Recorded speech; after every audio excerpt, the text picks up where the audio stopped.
Welcome to another episode of Connecting with the Toms. I'm Julie, your trauma-informed movement coach. I'm Dr. Tom, available from Arizona. So if this is your first time here, we want to welcome you and we want to just remind you that this is a trauma-informed podcast where we explore everyday savvy tips for healthy living and empowering you to thrive in the face of life's storms.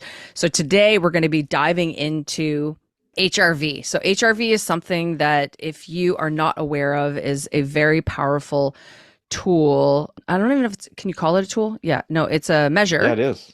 Yeah, it's a Measure. tool. Yeah, measure. It's a measure. It's a health measure that a lot of people don't know about it. They're like, I know about my heart rate and I know about my body weight, but what's HRV? So we're going to explore the ins and outs of HRV and why you should know it, especially heading into 2024, specifically because we're now dealing with a lot of pitfalls from the pandemic and a lot of people are struggling with different health issues, and it's definitely something that it's really a tool that can help empower you to start living a life without fatigue and without dis-ease in your body. So, that being said, Dad, do you want to explain what HRV is? We'll start off there. So the three letters stand simply for heart rate variability. You mentioned most people are aware of their heart rate, aka known as our pulse. How many times a minute does your heart beat?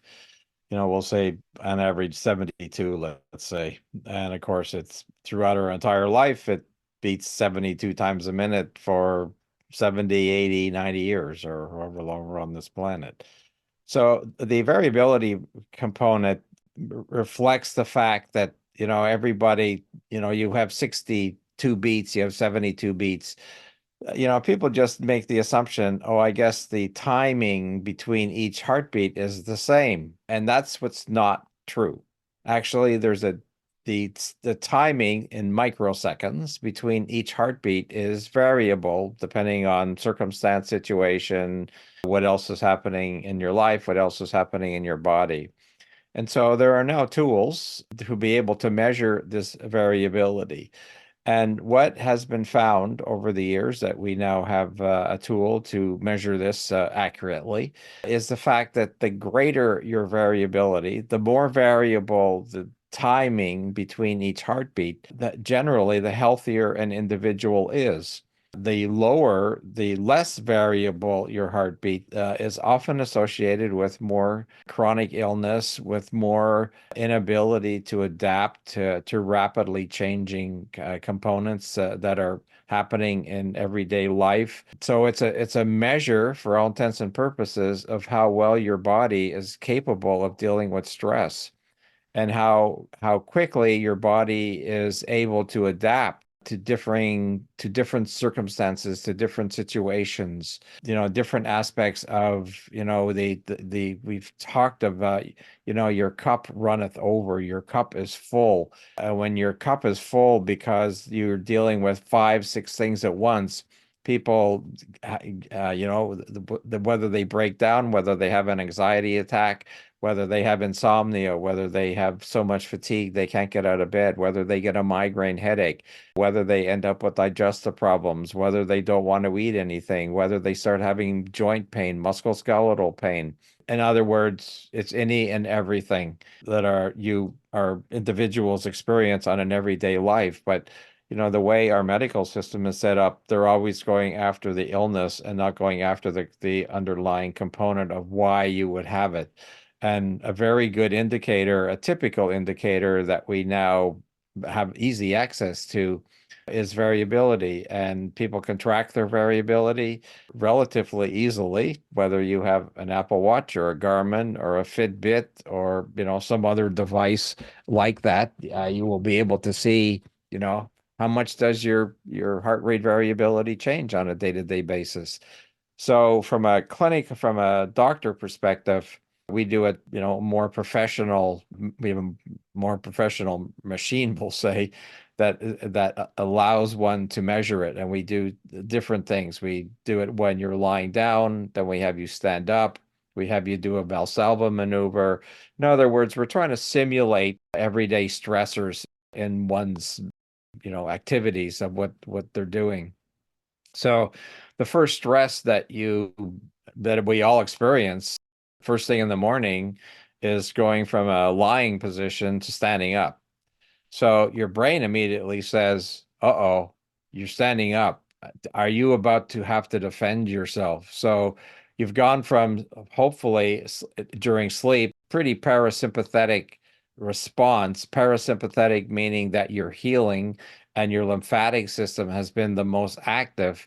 So when you get up, your all your emunctory organs, all your elimination organs theoretically should have been the most active because during the night the lymphatic system has dumped all the waste products, toxins, etc., into those elimination organs, whether it's into your bladder, whether it's into your lung, whether it's into your colon, so that in the Chinese clock, the time of the large intestine is between 5 and 7 a.m. That's not an accident because theoretically you're up and moving, and the body says time to eliminate all those waste products that's were accumulated overnight in the colon.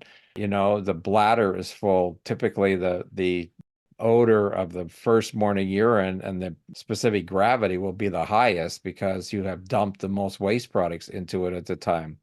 Plus, theoretically, if you're getting rid of volatile toxins, the breath will be the most vile, we'll say, in the morning than any other time of the day because you have put all these waste products into that elimination organ. So when you stand up and start moving around, the brain says flight or fright. We're about to defend ourselves because now you're standing, you're prone to being attacked for all intents and purposes through our evolution. And so we can measure that. We can measure how much change do you get in your variability. And now we can translate that to a person's everyday life, to everyday things that you don't even think are stressful. However, what you think are stressful is a learned perception. What your brain thinks is stressful is something totally different. You go from parasympathetic to sympathetic, it means you're going into a defensive mode. So what we want to see when we do the test is a high rate of variability. The term we use is the parameters of optimal variability. And there's a range on the test that I specifically use in our clinic that ranges from 1 to 39. The lower the number, the lower the variability. The higher the number, the greater the variability means your ability to deal with multiple things at the same time is usually pretty good. And it's an indicator that you will have a higher level of your organ systems being able to manage everyday life. Things that even when you think you're not stressed, your body may be stressed because you're eating the wrong foods. And your body has to digest something that you said, what's that thing? It's like that's like a rock and you're there. I can't digest that. So you're stressing your digestive system. So we go back to natural laws, or your joints are sore. We get up in the morning and you're stiff and sore, and which is pretty common in my patient population. And that's the classic sign of lymphatic congestion. So, and then you start moving around and suddenly, oh, my joints don't hurt anymore. Well, you started to move stuff around. So, the perfect example, oh, you didn't do your castor oil pack, did you, yesterday? Or you didn't do your dry skin brushing, or you haven't done any type of regular movement and moving your muscles and moving your joints regularly to allow your lymphatic system to be in an optimal, place to be able to cleanse your body in general. So that's a pretty long introduction to just the term HRV, but this is what we're talking about.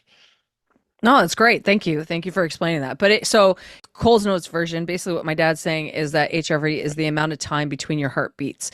It's that it fluctuates slightly. So it's the time in between. And so the way I've explained it to my population and my audience is, the time between two breaths is really where the magic happens. And that is basically, it's the same idea. It's the time between your heartbeats is where the magic happens. And so what happens is that when we are constantly under stress or agitated or constantly getting these dopamine hits from like social media or, the email pings, and I was just at the grocery store and there was a car alarm going off. And so sounds and it's if you're constantly being triggered by things in your environment, your HRV, it's going to impact the electricity in between your heartbeats, and that's going to impact then the rest of the organs. So that's what heart rate variability, it's a very, very powerful measure. It's funny because this is it's a new year, you know, you always new year, new me. A lot of people get wearables and they get them more for, I want to track my steps, I want to track my sleep,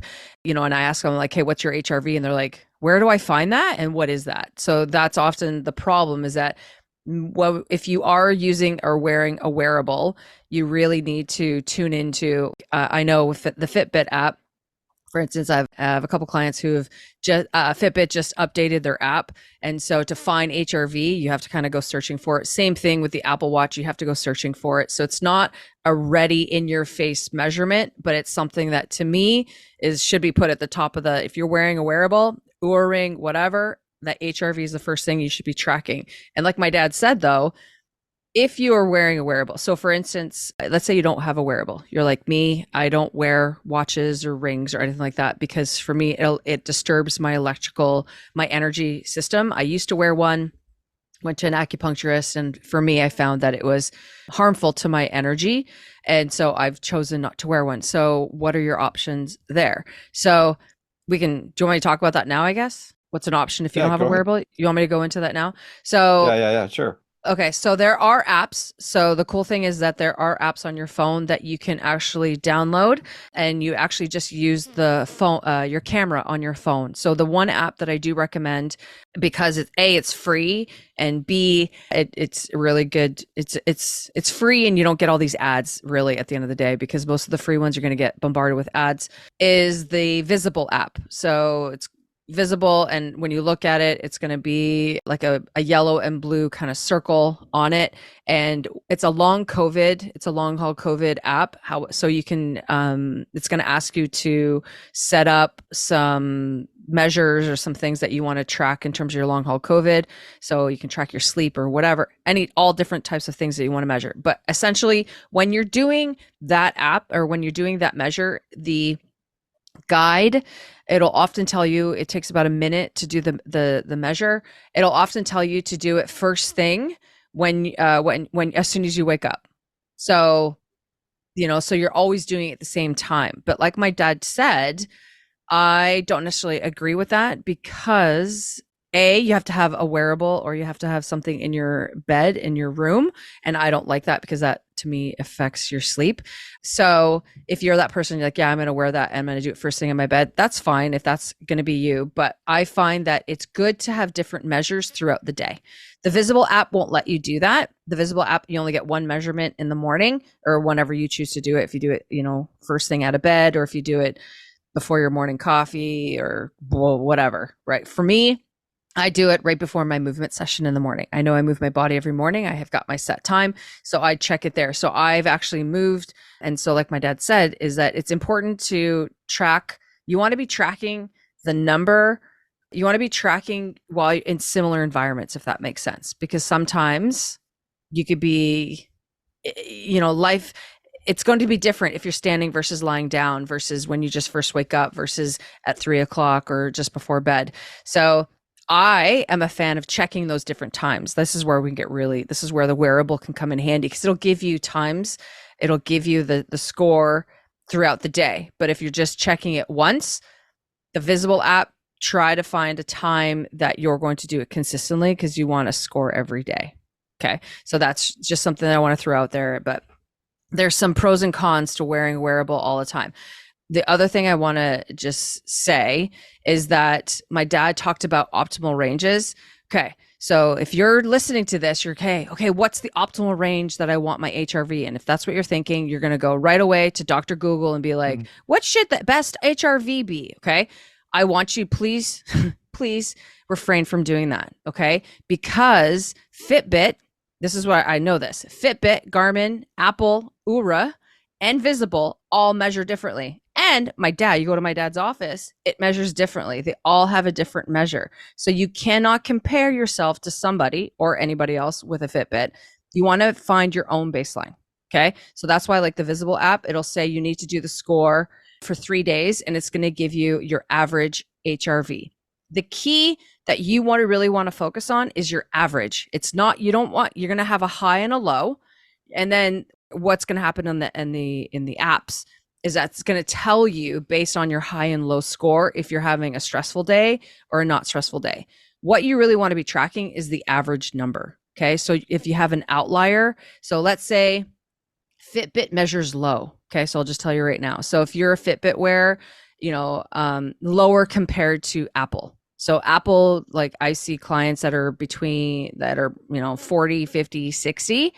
Fitbit doesn't measure that way. If you're like a 50 on a Fitbit, that's wow. Like it's complete like I'm like you shouldn't even be listening to this. You're actually like you're you're way ahead of the healing game. So well done. But Fitbit, like a good, you know what I mean? So I'm not going to say this is a good Fitbit score or sorry, this is a good HRV score. You have to know what your baseline is. So it's important to you to like get a spreadsheet and start tracking. Like my dad said with the blood test, the podcast we talked about a few chat conversations ago, you want to start tracking yourself. You want to track your averages, how if you want to do it your average daily or whatever. And that's really the number you want to look at. So please don't go to Dr. Google and be like, "Oh my god, my HRV is low because it's only 20." And I'm like, "But that might be a good measure for you." I don't know. We need to know what your number is. Okay? That's what I wanted to say about that. But True. The most important thing for anybody's health is yourself. The person you look at the mirror at every morning is really the person that we're interested in, and we don't have to compare it to somebody else. You don't have to go to a gym and see that this person is doing XYZ as far as their fitness, because for them that may be all they need. And you say, "Oh, I wish I could do this or do that." It's like, why? It's like you're not them. You're not living in their body. You don't have their physiology. You don't have their same biochemistry per se.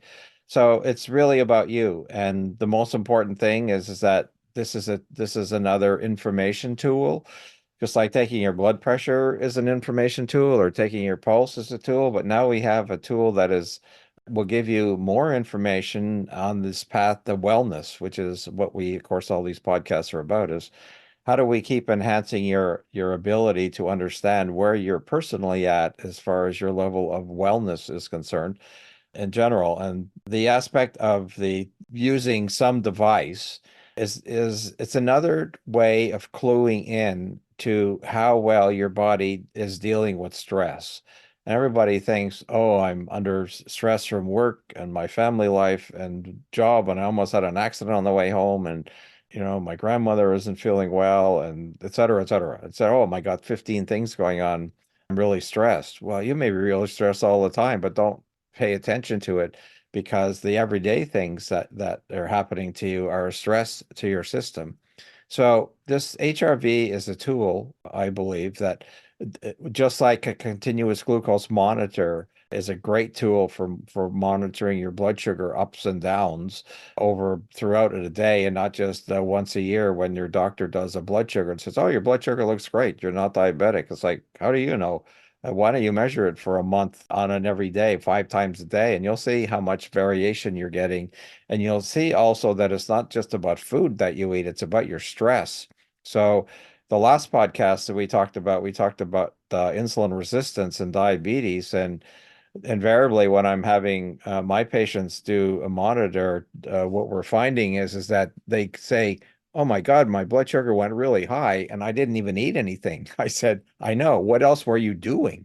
And they say, "Oh, I was this or that." I said, "That's why heart rate variability is such an important tool, because even without measuring your glucose, you can, when you start putting some of these pieces of the puzzle together, you start to realize that why is insulin resistance going up? In the podcast, we talked about the importance of stress as being a bigger player in the big picture as far as weight is concerned. Now people start to understand that they're developing insulin resistance because the brain is seeing these high levels of blood sugar, not because that necessarily many of my patients eat extremely well. And they say, "I never eat sugar." I said, "It's not sugar, it's your stress." Because you could eat the perfect diet. Could eat a keto diet that basically has no carbs, theoretically, that's not theoretically going to raise your blood sugar. However, you could be under high stress and you would have really high insulin levels and significant insulin resistance. That's why I said in the podcast that a 110-pound lady could have insulin resistance even though she's not overweight, because she can't manage her stress. And the HRV would be a much better indicator for her to realize that how she's affecting her physiology. So This idea that of what we're talking about is it's another tool that allows you to understand yourself internally, what's happening, so that you can in fact continue to move towards this place of higher optimal performance, higher optimal wellness, which is again what we're mostly interested in sharing with you. So, what are some things that you can do to help manage your HRV? This is where the are basically every podcast that we talk about. I'm gonna say, I'm gonna assume, I'm like, I already know I'm like, if I ask my dad, how can I support and improve my HRV? My dad's gonna say basic treatment guidelines, the natural laws, That's right? The natural law, that's right. the natural Natural laws, laws. right? So we're gonna do one of those natural laws together right here, right now, and we're gonna do what's called bee breathing. Bee breath, if you don't know about it, it's Ayurvedic medicine. Everybody has a different name for it or whatever. But what you do is you actually plug your ears and you're going to take a deep inhale through the nose to get some nitric oxide. And then you're just going to hum. And when you hum, you're actually going to activate the vagus nerve. And the vagus nerve is a very, very important nerve. And we're going to be talking about it in a couple podcasts from now. We're going to dive into it a little bit more. But a fantastic way to help calm and get into a parasympathetic response is by activating the vagus nerve. So that's what we're going to do right now. Okay. So what I want you to go do is go ahead and plug your ears. Tongue should be on the roof of the mouth while you do this. And so what I want you to focus on is just notice, where do you feel the vibration go in your body? Does it stay in your head? Does it go to your throat? Can it get to your throat, your thoracic spine? Can it get all the way to your diaphragm? I don't know. Let's find out. So we're going to do 3 breaths. Are we ready? Go ahead and inhale, plug your ears, and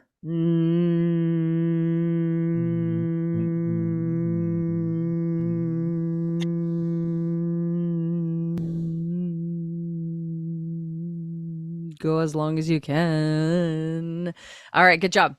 Let's do one more. Go ahead and inhale. Tongue on the roof of the mouth.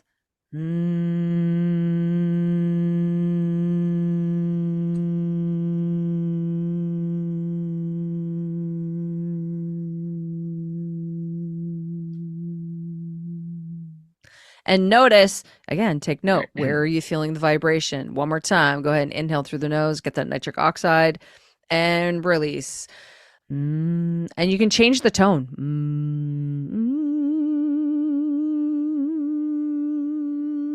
I don't know if that's annoying for you, so I'm going to stop now. But but essentially, by doing those 3 breaths, so what you could have done is you measure your HRV before, you do the breathing, and then measure HRV after. And if you see that it spiked, went up, that's good. If it went down, bee breathing might not be the best thing for you. So that's how you can use HRV as in practical terms to actually know. Because I think the problem that I see a lot of times with HRV is that people get stuck on, what can I do? And there's too many options. They're like, where do I start? You're like, Dr. Tom, where do I start my healing? Do I do breathing? Do I do vagus nerve? Do I do hydrotherapy? Do I do lymphatic? Do I go ground? Do I go focus on movement? Do I do grounding things? Do I nebulize? Do I do castor oil? Which one do I start with, Dr. Tom? And you would say what? Any one of them will move you in the right direction, because there is no preferred one to do. Just ultimately, all of them will become part of your life, and not all of them are necessary, because not all of them will gravitate with you individually. But until you try them all, just as you just said, in the last one, we talked about one method of breathing. Now we have a second method. The last podcast that we did, it may be the one that works for you. The one that Julie just did, just like, oh, that didn't feel very good. My HRV went down, so I'm not going to do that one, because it's not the right one that resonates with your particular energy.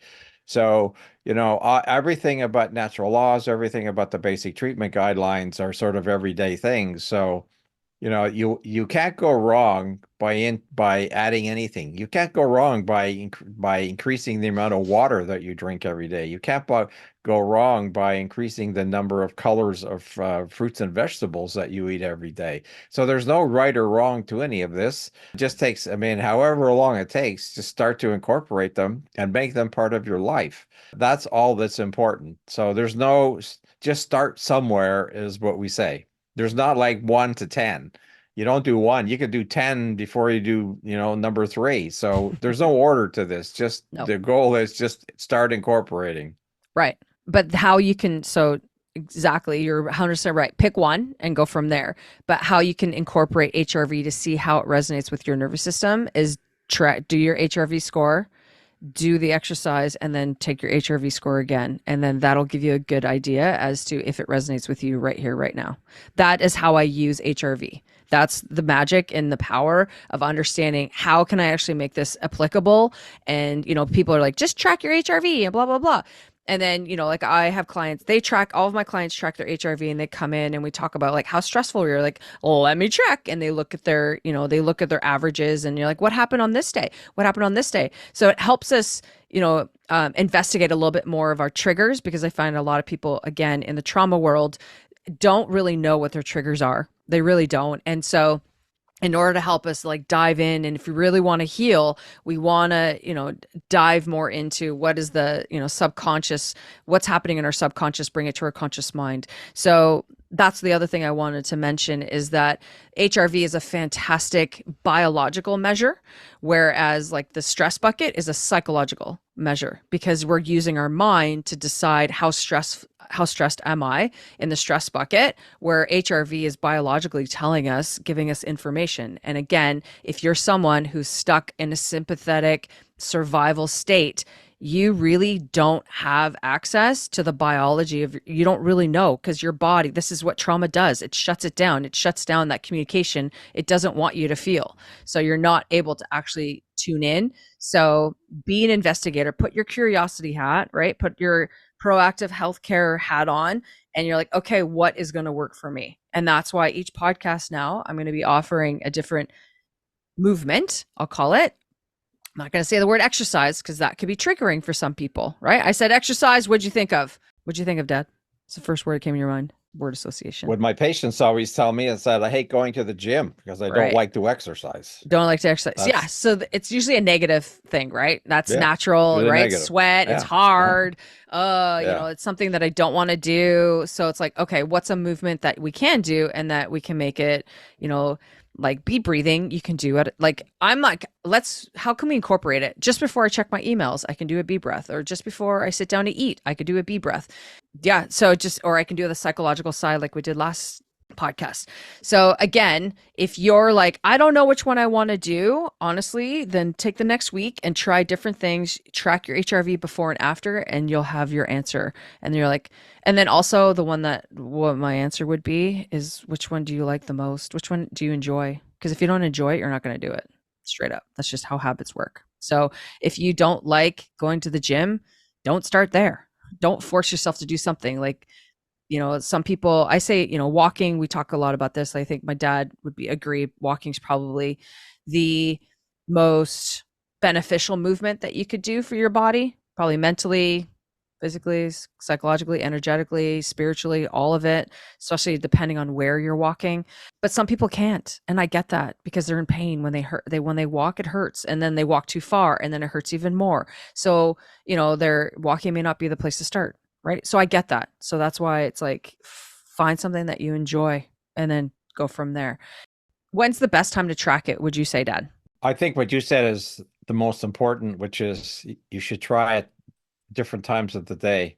Hopefully, when you wake up, you're not going to be too stressed. So hopefully it's decent. And as you go through the day, if you have a tool that can give you multiple readings throughout the day, just like a continuous glucose monitor can, ultimately that is the preferred way of doing it. But that said, in our clinic, we're not obviously tracking people multiple times with a machine that takes 15 minutes or so to 20 minutes to measure multiple parameters that we're actually measuring. We're not just getting a single number, we're getting multiple pieces to put on a puzzle that will help people understand their component. So I don't have a perfect time, because what I have found in the clinic is that the nervous system is very resistant to change. And even though your HRV will change throughout the day, that's why you said earlier, average is most important. Because you're going to have highs, you're going to have lows. I mean, based on different circumstances, but what more often, where are you in the middle? And it's the middle that we're trying to change, it's just slowly. Yep. And it's not something that, oh, one day because it's low or one day because it's high, oh, good for you. It's like, no, what is the average? And then you Hmm. track the average over the next weeks, month, year, and as that average moves to a higher level, you know you're reaching a higher level of wellness. So that's really the key thing that we're trying to do. And so everything that we talk about on these podcasts isn't something, oh yeah, you do it for a week and you forget it. Goal is Right. wellness is something that you do until you're 6 feet under. You're going to be doing this stuff because it's all about ongoing continued wellness throughout, all the years that we're in this form on this earth for what's going on. So we're trying to move the needle and it doesn't move quickly, especially the nervous system. In my experience, is the most resistant to change of any of our organ systems. As per you are well aware of people who've had a serious spinal cord injury, they're paralyzed for life. As they paralyzed, you break your arm, 6 weeks later is better. Yeah, you cut your skin and 2 weeks later it's healed. Like, why isn't the nervous system healed like that? It's a totally different system. It's the slowest system that we have in our body to heal, sometimes to the point when you severely damage your spinal cord. You think of Christopher Reeves, who was, Superman in the movies and, very fit and fortunately had a bad accident on a horse, broke his neck, was paralyzed for the rest of his life. So, it's like, can't we do stem cells? Can't we do all this? Well, maybe one day we'll get there, but we're not there yet. The nervous system is resistant. So don't expect, doing this for a week or a month, and you're going to have great results. The number, it's not important, as Julie said. It's moving the needle in the direction over a period of the rest of your life is really what's most important.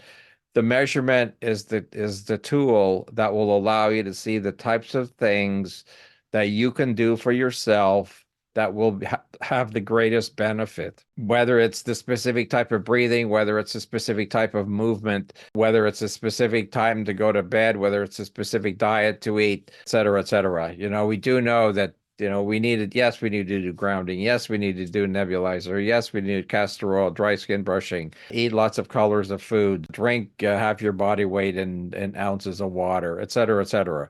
And you will fine tune your own level of wellness, and you won't have to go to the doctor and say, what do I take for my high blood pressure? I mean, the doctor will tell you what to take, but unless you plan on taking it forever, as you start to incorporate these things, you're going to find that, oh, if I take my high blood pressure meds, my blood pressure's too low.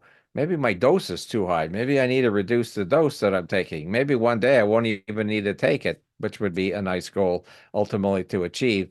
And HRV is one of the tools that can be used, the number, to move you in that direction. If you're totally satisfied and don't think you need to change anything, then just keep doing what you're doing. But the people on this podcast, I suspect that's not what their goal is. Their goal is, how do I continue to maintain prevention? How do I keep maintaining my level of wellness so that, I have quality of life until I'm no longer in this particular form?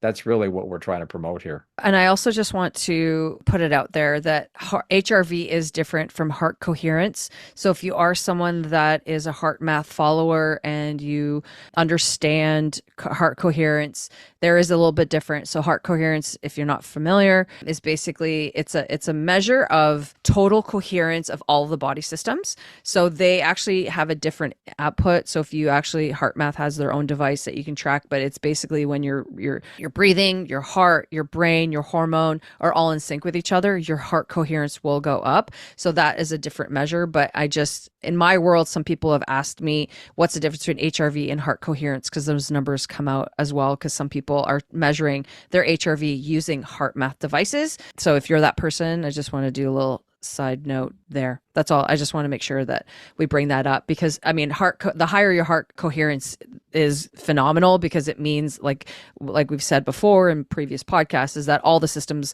work together. So heart coherence basically means it means your systems are working together. So we're healing. So I think the biggest problem that humans tend to do when it comes to healing is we get in our body's way. Our bodies are smart. Our bodies, they know how to heal. Like we, for whatever reason, our brains think, I know better than my body, so I'm going to get in the way and I'm going to do this and this and this. And we end up blocking ourselves and not supporting. And so use the HRV as a support system in terms of, okay, how can I align myself up to support my healing instead of being like, I'm doing this because I know better, right? It's the intention behind it does matter in my experience, especially because we are energy and we're, when we talk about healing on an energetic level, there's that piece. So the HRV will help us with that, and heart coherence can help us with that as well. So I just want to throw that in there. Is there anything else that you want to talk about with HRV, Dan? Beyond what we've been talking about, a sort of an at-home measurement that you can do for yourself, I'm going to add a more clinical piece that obviously most you won't have access to unless your physician has some instrument to measure in office HRV that's a little more provides more information than a single number. I will say that what I have found by paying attention to this instrument on a much more regular basis, since previous podcasts we've talked about, and many patients will say one of the most common problems of why they go to the doctor is because they're tired. And so in the alternative, I'll call it also in the alternative biological medicine field, naturopathic field, chiropractic, acupuncture, a whole variety. It's pretty common when somebody says that they're tired and they said, oh, check your thyroid. Oh, your thyroid looks fine. Oh, well, then we should give you adrenal because you're under stress. You've had trauma. You have this, that. It must be your cortisol level that's low, and that's why you don't have any energy. So what I have found with using the HRV and clinic wise is that many of the people who are taking adrenal support in the form of a supplement, a vitamin, or whatever they're doing from that regard, are actually treating the wrong system, and they're actually doing themselves a disservice because it's the proverbial trying to push the square peg through the round hole. And until you address the real problem, which, and I would say in 60% of patients who I see are taking adrenal support, and I give adrenal support to patients when it's indicated. But when the HRV shows that your parasympathetic is basically in the negative, and your sympathetic dominance is all you're running on, and I call that meaning having false energy. You have no energy. And so you take adrenal and, oh, I feel so much better, or I take product X and, oh, I feel so much better. But then 3 months later, you need to take more of the same product and then more of the same product to get the same effect. You actually are going behind, you're losing steam instead of gaining on this picture. So the HRV clinically is a very valuable tool because obviously we can measure your adrenal hormones with a saliva test, a urine test, a blood test, and say, oh, these are your numbers. But in the previous podcast, when we talked about blood tests, we talked about the fact that the reference ranges are so wide that they're really not a whole lot of value for many people. It may put you in the ballpark, but it certainly doesn't get you to home base, which is where we're trying to get people to be, is, to their peak, whatever their misgivings are, whatever they've been handed as they came into this world. Everybody, we believe, has the ability to get to home base, as far as their health is concerned. So there are additional clinical tools, more information that can be gleaned from I'll call it a more professional measurement than. But the get started, all these devices that have been talked about today will certainly put you in the picture. Don't freak out about your own individual number. It's the over time is really the key thing, knowing that you're moving in the right direction. And change doesn't have to be painful, because it isn't. Change is actually a very good thing, because we know we're doing very good things. And when you can think clearer, when you can sleep better, when your energy is more steady, when you have your cravings are not there for basically some type of a quick fix to raise a lower cortisol level or a lower blood sugar level, etc. You just are moved into a much happier place. And unfortunately, we would be in a much happier world if we were all able to do those types of things. Absolutely. So to carry on with like why you should be tracking your HRV and like as my dad said is the average is the key, right? We want to know where you're averaging. So where, take your measurement for 3 days or whatever, however long your device tells you to. But I want to help you understand like why should you even consider doing this? Because if you're still on the fence, like I don't want to wear a wearable, I don't want to do the actual step of tracking my stuff and knowing what my average is. This list might help you in terms of like getting you to understand that the HRV is a biological, it's a measure of your autonomic nervous system, and a lot of times we really have no idea what's happening in there. But when you start to understand your autonomic nervous system, it'll help you understand how your body responds to triggers. You may not know your trigger, but your HRV will tell you when you've been triggered because your numbers will shift. So if you are someone that you're like, I need to start befriending my nervous system, HRV is a good place to start. Also, by tracking your HRV, it'll help expose the link between your stress, your pain, your mood, and your injuries. So I find a lot of times that people who often, start exercise programs, new year, new me, blah, blah, blah, they tend to burn out really fast or they get injured really quickly. So if you start tracking your HRV, you'll actually be able to possibly prevent yourself from an overuse injury or burning yourself out and be like, well, this didn't work for me. Well, it did. It didn't work for you because you're stressing out your system, right? So if you're that person that goes to the gym and whatnot, or whatever, you're like starting a new walking program, or you're starting a new Pilates program, or a yoga session, whatever new thing that you're trying, track your HRV because it'll tell you if your body is stressed out about it or if it's doing well, and it'll help you prevent injuries, which is awesome. And it actually can help guide you in terms of knowing how, like, so let's say your HRV is a lower average today. It can help you know how much self-care time you need that day, or that how you might have to schedule, your next couple days, and use it as a predictor of, like I need some time off, and adjusting your schedule. I might need to schedule a massage or take a bath or do some breathing or do a vagus nerve or whatever. It's a great predictor of how hard you can push yourself. So if you know you have a big project coming up, know that you need to schedule time after for you to recover from that and not just go into the next project and hit it. So hopefully, those are some reasons why hopefully this podcast has convinced you to track it, because I don't know. Personally, I've been in this industry for a long time, and I don't know another a device that's accessible to measure our stress and really help bridge the gap between our mind and our body and help us really befriend our nervous system. It's so easy to do. Like you said, you can wear a wearable or download a Visible app or whatever free HRV app is out there. But anyway, I just wanted to throw that out there. But HRV is powerful. Get to know your nervous system, my friends, because as my dad and you've pretty much deduced, dis-ease in the body is really linked to stress. And so we need to be able to start monitoring our stress and be a better advocate of what can we do? What can I do to help support my nervous system and my stress levels? Cool. You want to add anything else to that, Dad? Well said. Definitely. All right. Well said. They should have the picture by now that they should all be rushing to get an HRV somehow or another to find out where you got to start somewhere. This Downloading the app right now. Download the app. Download the app. Do it now. Don't wait. All right. And then that way, and then get your first 3 days of measurements, and then, start doing the breathing exercises that you're going to do with us, or the vagus nerve, or seriously go to my Instagram page. I'm hosting a masterclass starting January 16th on how to befriend your nervous system. And I'll be showing you some exercises. So if you tracked your HRV with those exercises, oh my God, magic, people, magic healing. If you don't know where to start, I got you. We're all good.